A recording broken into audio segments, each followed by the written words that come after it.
Hello, welcome to the week 9 or 10 lecture, I believe.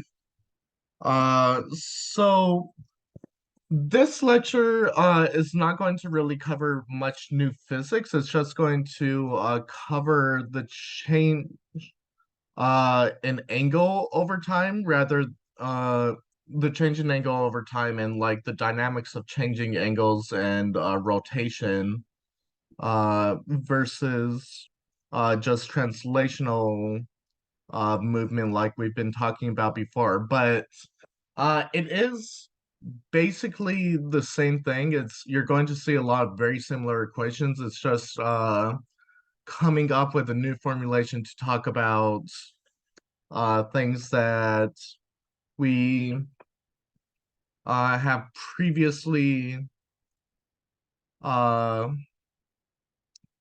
you know, glossed over because it was a little too complicated, but this is just doing the same thing as we've been doing, just talking about rotation and talking about the formalism that allows us to talk about rotation.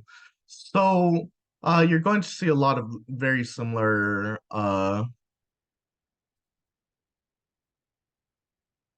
yeah, you're going to see a lot of very similar uh equations to what we've been seeing. It's just that now they're going to be talking about angle instead of position. So first let's define the angle. So if you have a circle where a particle or something is moving uh, around in a circle, then the first thing that you want to define is the angular position, as they call it in the book. You can't just call it angle, but what this is just the arc length divided by r, or it might actually be easier to determine to understand that the arc length is just the angle uh, that you make with respect to the x-axis times r, because you have the value circumference equals 2 pi r, and then the arc length is just going to be theta times r. So therefore theta is just the arc length, which is the length of this circle, or this projection along the circle from one point to another, uh, times r, or divided by r. So if that's the case, then we have equation theta equals s divided by r. This is just uh yeah, this is just whatchamacallit, this is just basic geometry. You learned this in probably like fifth or sixth grade. So if you don't remember it, then that's fine, but it is something that you've learned before. And uh yeah, if s equals theta times r, where s is the arc length, theta equals s over r. You also have the change in theta over time, in the same way that we have velocity being the change in uh position over time. You have change in theta over time, which is just going to be v tangential over r, where v tangential is the velocity pointing to the side at any point that you're talking about.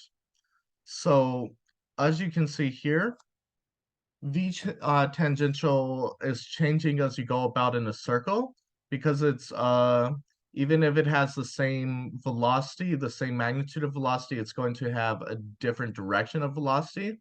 And if it has the same magnitude of velocity, then that change in direction is going to be given by the centripetal acceleration. But if it doesn't have the same tangential velocity, then you can apply alpha, which is the angular acceleration, equals d omega dt equals d squared theta dt squared equals a tangential over r, where a tangential is going to be the change in the tangential velocity, while the change in direction and the movement uh, towards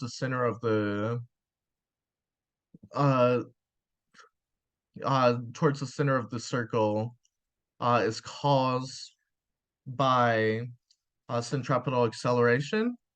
The change in velocity, the change in the speed over time, is caused by alpha, by the angular acceleration. So AT does not equal AC. So these are probably pretty simple. Yeah, these are pretty simple and like easy to understand equations. It's just using the same equation that you would otherwise for position and for linear movement, where linear movement is just movement that's going in a straight line, or like accelerating or decelerating in a straight line, uh, or changing directions as well. So accelerating, decelerating, changing directions, any of that, just any movement that isn't circular, or about a rotating axis, is going to be the linear changes, and or it's going to give you the linear equations, and then this is just going to give you the dynamics, the explanations for what's happening as you change the angle as you're rotating around in a circle, or even in a more complex system like an ellipse or anything like that. As long as you're rotating around, this omega and alpha and theta are all going to give you the dynamics of the circle. So what can we so I'm just going to prove really quickly that V tangential is equal to omega d times r. So V equals r theta dr theta dt, because r theta is just going to be your position. Oh, okay, let me clean that up a little. R theta is just going to be your arc length. So ds dt equals dr theta dt. So V tangential equals V s dt equals dr theta dt equals d r. Okay, that's kind of annoying that if I press a button, it just makes me not be able to write. dr dt d theta plus, or times theta, not d theta, plus r times d theta dt. So if you're just looking at the tangential acceleration, you're not looking at something that's going in and out of the circle, you're just looking at movement in the tangential direction, then this is going to go to 0, because this is V non-tangential, or V radial. So movement along the radius times theta.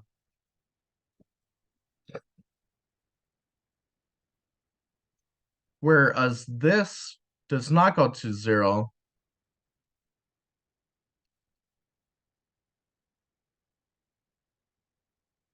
as d theta dt is going to change. So this is r times omega.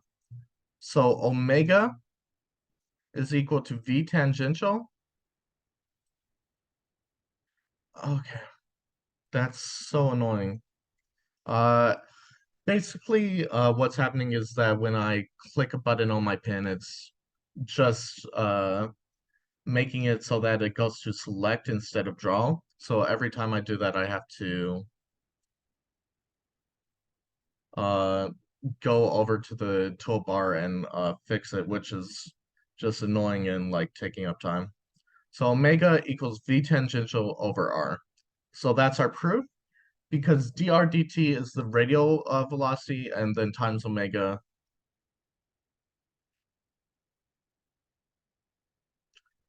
Uh, or times theta is going to give you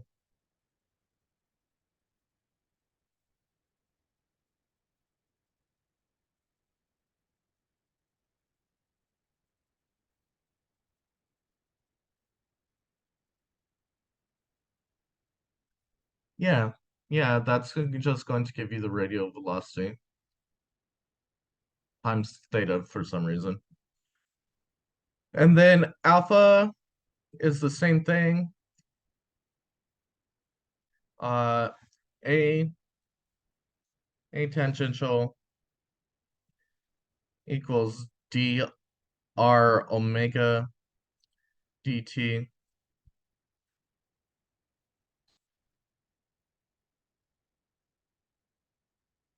equals dr dt times omega plus r times d omega dt. So this is a tangential.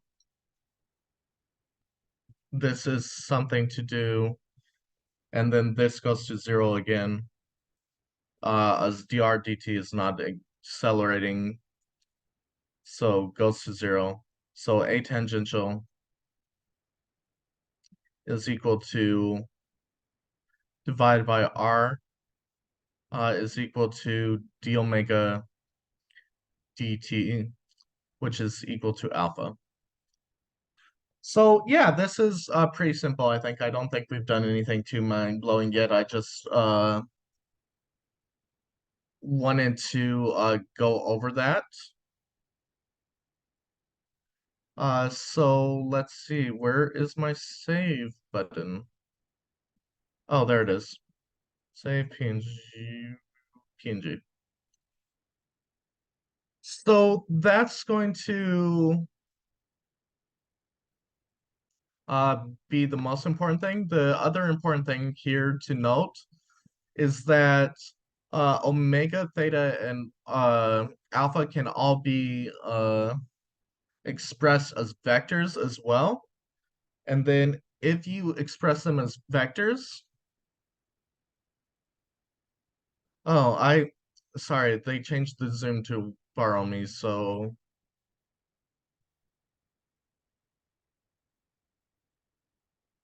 I'm taking a little bit of time to get used to it, but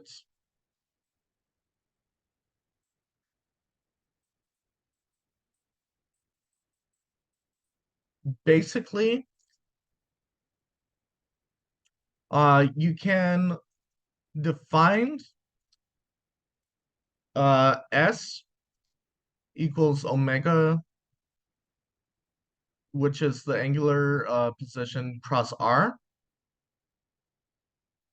So the angular position is just going to be the angle that, so the scalar form of that, the magnitude of omega is going to be uh,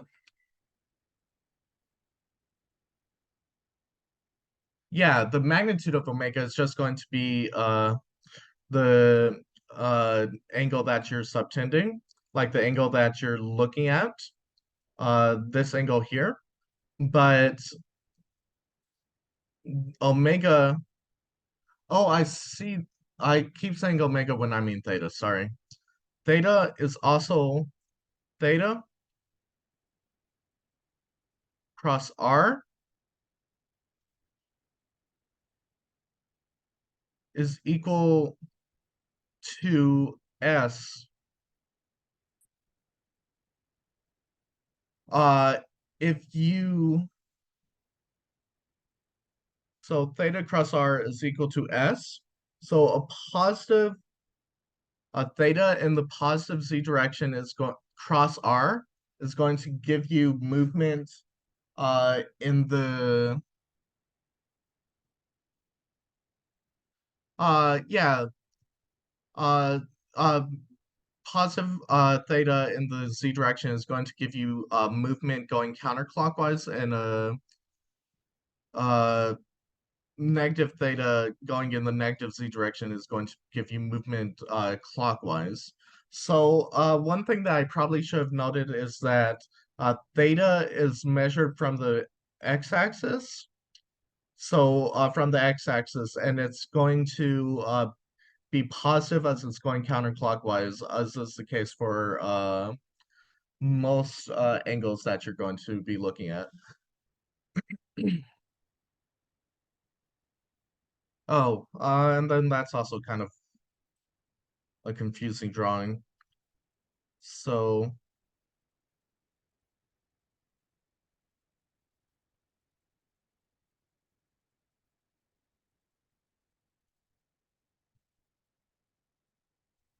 omega or theta, sorry about that. Theta equals theta cross r is going to be s, where theta is just a vector that we choose, and it has to be in the positive z direction if r and s are the positive or the negative z direction if r and s are along the xy plane, or are all in the x or y directions, or uh, just pointing along x and y in some combination of x and y, just not pointing along z. So if that's the case, then theta cross r is going to, theta has to be pointing in the z direction because s is pointing perpendicular to r, and s has to be pointing both uh, perpendicular to both theta and r. So it has to be in the positive theta direction, or the positive z direction, or the negative z direction. I don't know if I said x earlier, but I meant theta is in the positive or the negative z direction. So omega, so v tangential is then omega cross r,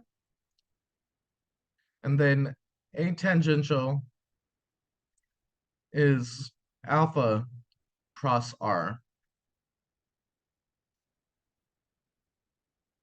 where again omega and alpha are pointing in the positive z direction if we, the positive or the negative z direction if we uh explain uh yeah, if we explain omega and alpha is just like some vectors that exist in order to describe this change in movement, and in order to make it so that we understand, it's easier to write out mathematically. So nothing's actually going on in the z direction. All the movement is along the xy plane, but by defining omega and theta and alpha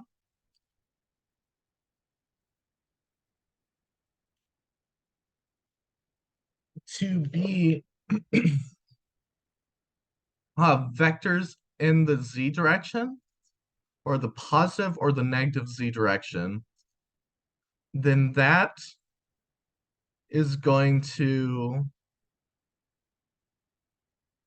uh, give you some math that's easier to do when you take this, when you look at these questions. And then alpha is like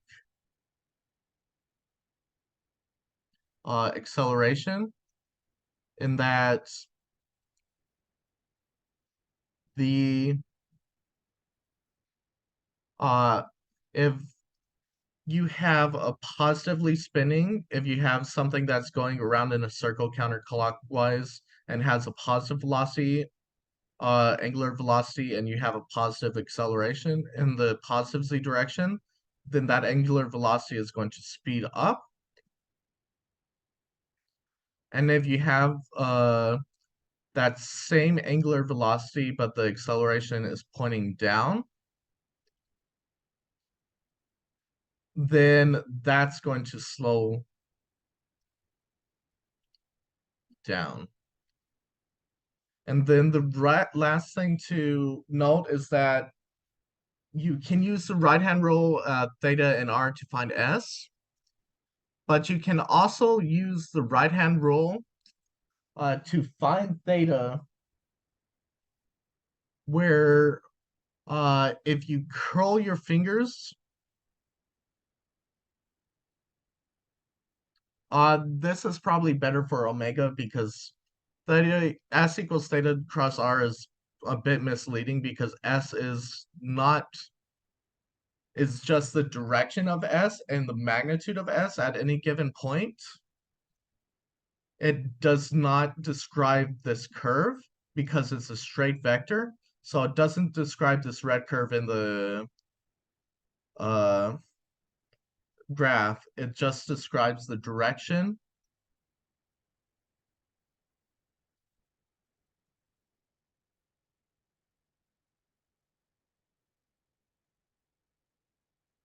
Uh, Tangential direction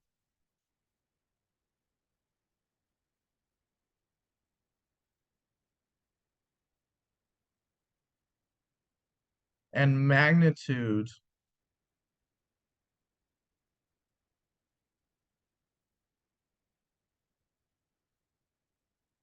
of S, not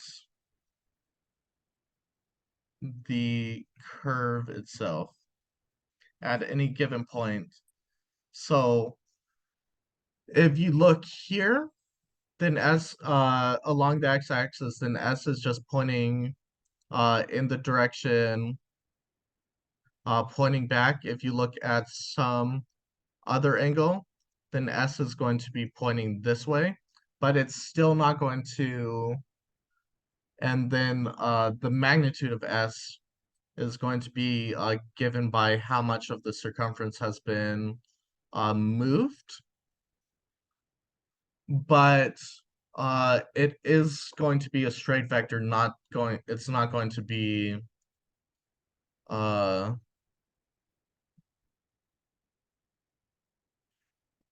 yeah, it's not going to describe the actual curve or be pointing changing directions in a curve, because vectors are just straight arrows, they're straight lines, they're not going to be bending around a circle.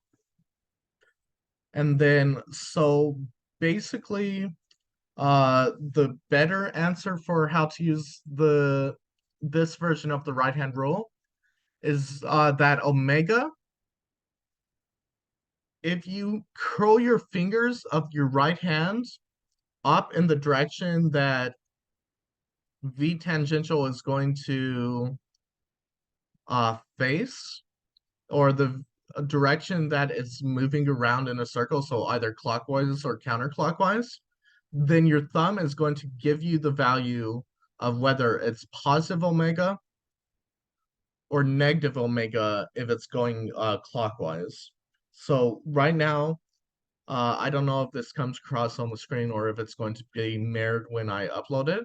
But right now you have a positive omega because your fingers are curling from the base counterclockwise. So positive omega, and if your fingers are curling from the base clockwise, then that's going to be negative omega. And then that, I'll save PNG.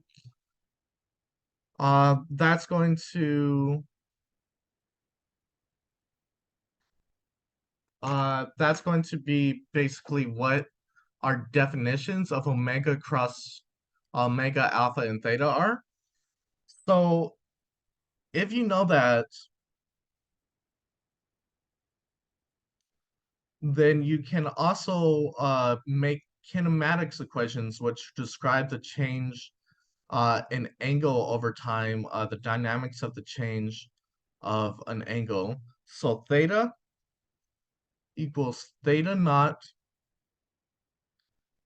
plus omega, the average value of omega t. Theta equals theta naught plus, or sorry, equals theta naught plus omega naught t plus 1/2 alpha t squared. Uh, and then theta or omega equals omega naught plus alpha t, and then uh, omega final squared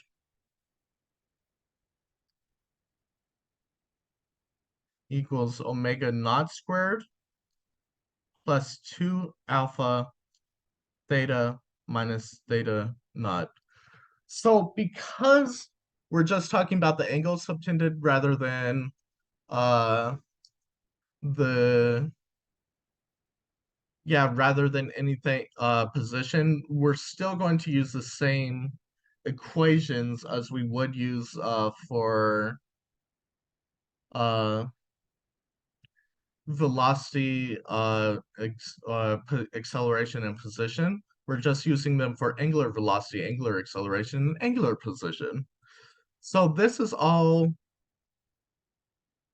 uh, the same things. It can be derived in the same way, but it's just going to have your normal equations, your x naught, uh, finding position, finding velocity, finding the change in velocity squared, divided by r. So it gives us the same equations.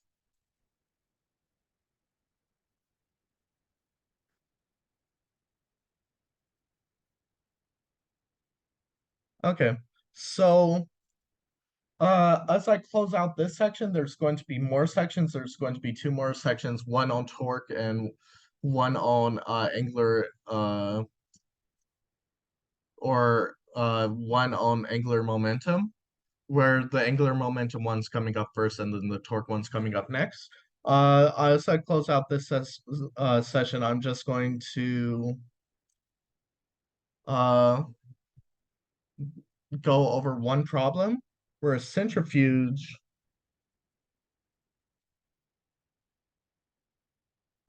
is going to be slowing down from 0 to, or from 10,000 centrifuge,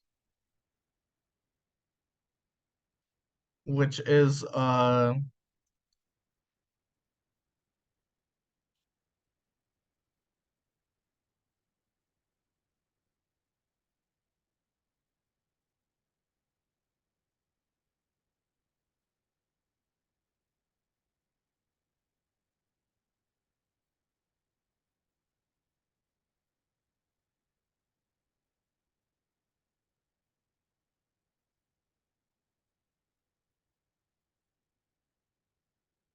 zero from 10,000 radians per second to 0 radians per second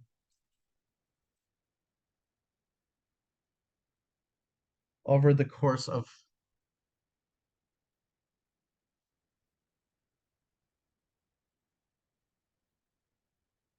30 seconds. Uh, where uh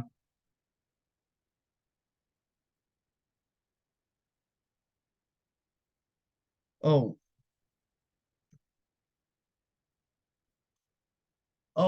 not radians per second, revolutions per minute, which makes it a little more complicated.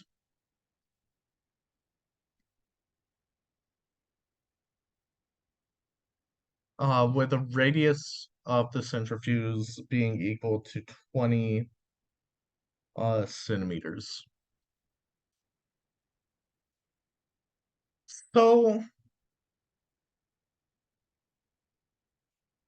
if you don't know what a centrifuge is, it's one of those things that they have in chemistry labs or maybe biology labs too. I don't really know much about biology. Where you have a test tube and you're trying to mix it up. So you just spin the test tube around really fast, and then you mix it up by the centripetal acceleration.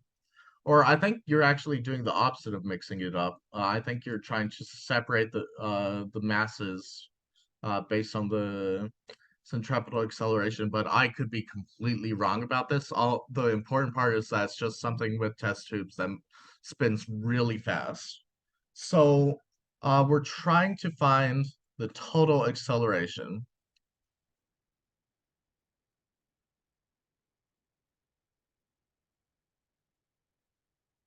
Acceleration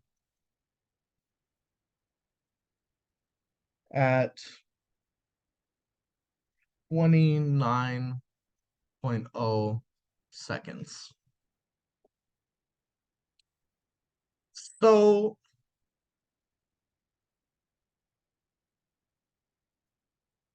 first thing that we need to do is we need to find alpha because A tangential is equal to uh, alpha times r. So in order to find A tangential, we're going to have to find alpha. So alpha is going to be equal to uh, omega minus omega naught divided by delta t is equal to negative 10,000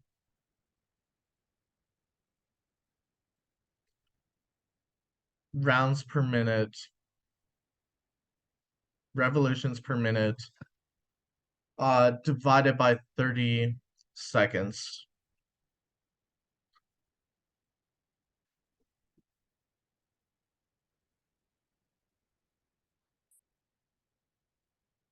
And then revolutions per minute is just yeah, it's just a measurement of how many times a complete revolution is made. So alpha is 10,000 revolutions per minute times 30 seconds, but we don't,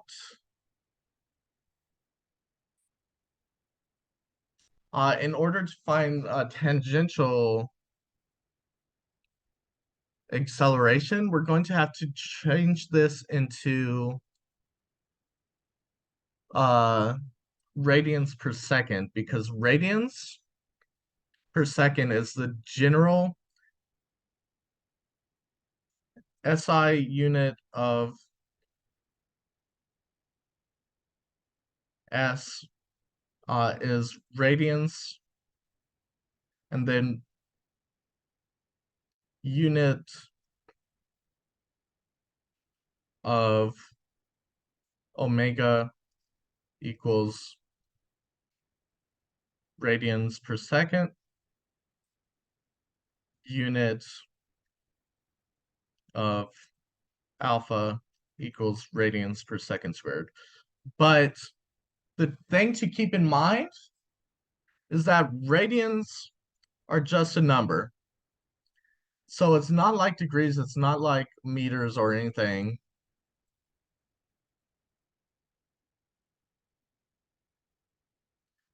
Uh, so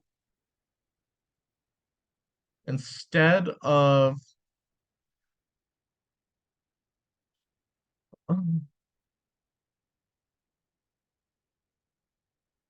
so when you do calculations on these and you multiply the number of radians subtended by r, then the units of that times r is going to be radians per second times r, or times meters, which is just going to give you meters per second, because radians are just a number. Radians are just some value between 0 and 2 pi, or uh, even larger if you're going around the circle more than once. But it is just a number, so when you multiply it by r, it's just going to give you the normal values that you normally get. So alpha equals 10,000 radians per, or revolutions per minute.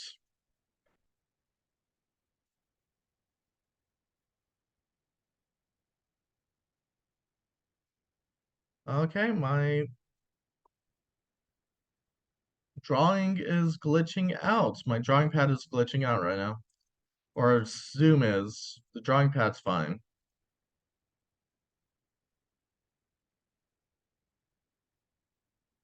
This is a problem. Okay, so I can't access like the far end.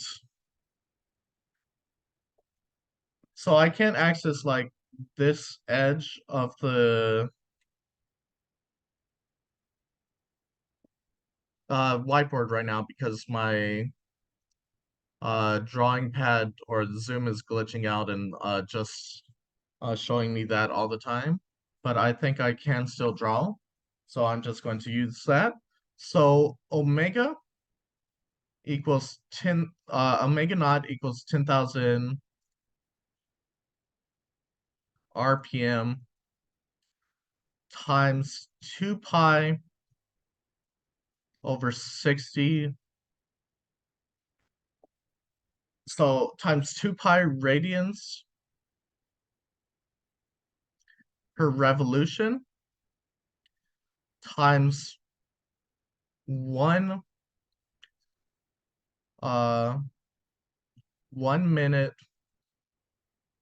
per 60 seconds, which is going to give us 2 pi equals 10,000 times 2 pi over 60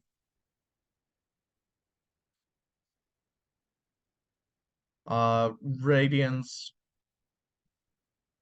per second. So alpha is going to then be negative 34.9 radians per second squared.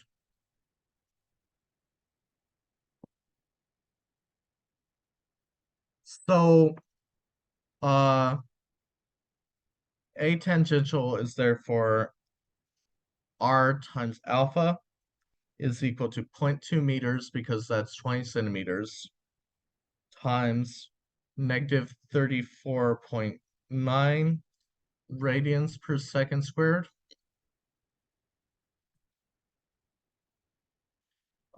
which is going to be equal to 7.0 meters per second squared.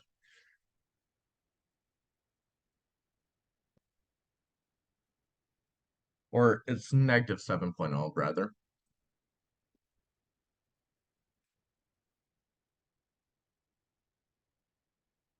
And then in order to find acentreptal, because this is atangential, but it's not all of the acceleration, you also have acentreptal at 29 seconds equals omega equals v tangential squared over r equals omega squared r squared over r equals omega squared r, as was a problem that I gave out on the homework, that the acceleration is just going to be omega squared r. So a centripetal is omega squared r at 29 seconds. So we need to find omega at 29 seconds. So omega of 29 seconds equals 10,000 RP, negative 10,000 RPM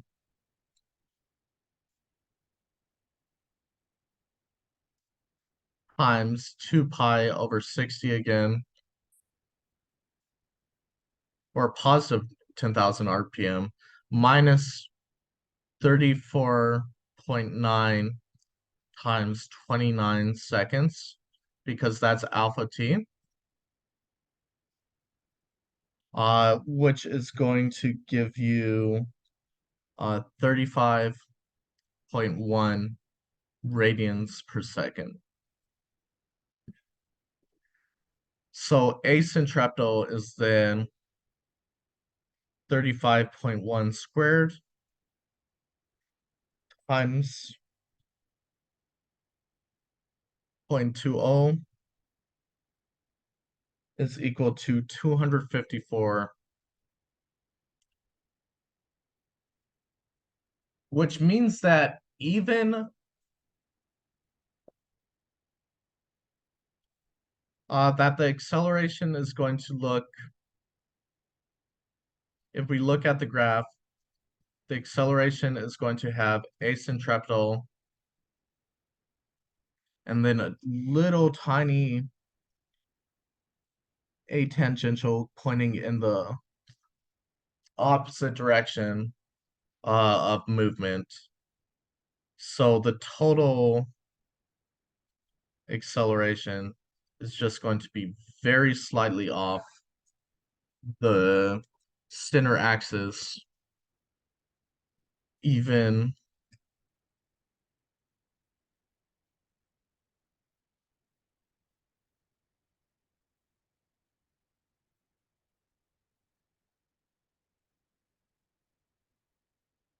even 1 second before it comes to a complete stop. The total centripetal acceleration is 254 meters per second, which is about 30 times bigger than the tangential acceleration. So it's going to be very, very, very slightly off. So yeah, you can also find the magnitude of A uh, by doing A centripetal squared plus A tangential squared, and then the angle between them by taking the arctangent of A tangential over A centripetal. So this board looks a little chaotic, but hopefully you were able to follow that pretty easily. And if not, then I remind you that I have open office hours all day Friday. Just give me an email and I'll be there to go over anything, any questions you have.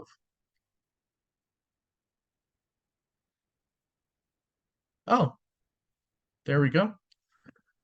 Yeah, so that's going to be it for the first part of my lecture. I'm going to continue lecturing in a bit. I just want to break these up into uh smaller lectures so that you and I both, the students and the teacher, don't get too overwhelmed just going from structure from section to section to section. All right. Thank you very much. I'm going to start recording and then just click on the little right hand button to see right arrow button to see the next one.